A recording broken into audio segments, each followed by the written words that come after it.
नमस्कार, डी24 तास speed news channel तुम्ही पाहू शकता। श्री महात्मा बसवेश्वर महाराज भूमिपूजन आज आमदार अनुपभाई अग्रवाल यांच्या माध्यमातून धुळे येथील टावर बगीचा या ठिकाणी उद्घाटन करण्यात आले। माननीय आमदार अनुपभाई अग्रवाल यांच्या हस्ते व उपमहापौर यांच्या हस्ते या ठिकाणी करण्यात आले। यावेळी अनुपभाई अग्रवाल यांनी प्रतिक्रिया देताना सांगितले, यांची नुकतीच 20 तारखेला स्थायी समितीच्या सभापती पदी नियुक्ती होणार आहे। त्या आमच्या पोद्दारताई, आमच्या गटनेत्या कोलवारताई, माधू भैया, चंदू बापू, माजी महापौर, प्रदीप, ललिशेठ, सर्वच मान्यवर आणि ज्यांनी मला घडवलं ते आमचे किशोरप्पा मोगलाईकर, माझा मित्र शशी मोगलाईकर आणि सर्वच समाज बांधव।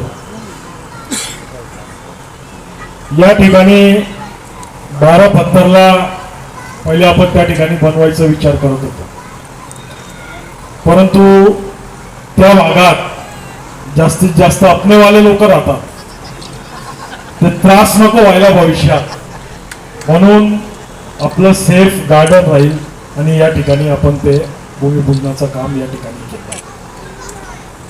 चबुतऱ्याचं काम 25 लाख रुपयाचं या ठिकाणी मंजूर झालेलं आहे, त्याचं टेंडरही झालं।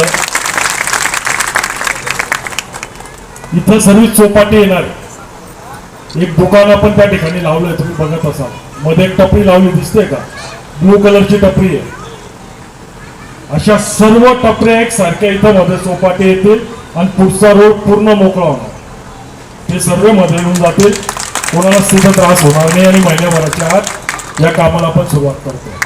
म्हणून मी शशीला बोललो होतो का हे स्मारक आपण समोर जिथं गार्डन आहे आपलं बनवलेलं, त्या गार्डनच्या त्या ठिकाणी आपण भूमिपूजन करू, पण मला माहित नाही त्यांनी केव्हा हा आणि हे कुठं करून घेतलं। ठीक आहे, हरकत नाही, काय इथं चौपाटी येणार, ती चौपाटीमुळं घाण गंदगी ही असतेच, काही किती आपण केलं तर, म्हणून मी हे स्मारक त्या ठिकाणी शिफ्ट करायचं त्याला सांगितलं होतं। पण ठीक आहे, हरकत नाही, आपण एवढा भाग त्या ठिकाणी कंपाऊंड मारून घेऊ, एक साईडला तर आहेच, फक्त त्या झाडापासून असं कंपाऊंड मारून घेऊ। पण मला आठवतं गेल्या यावेळी मोठ्या संख्येने महिला व युवक तसेच भाजपचे कार्यकर्ते या स्मारकाच्या उद्घाटनासाठी उपस्थित होते। कॅमेरामॅन निलेश डोलेसह जॉनी पवार, डी24 तास चॅनल। जय हिंद, जय महाराष्ट्र।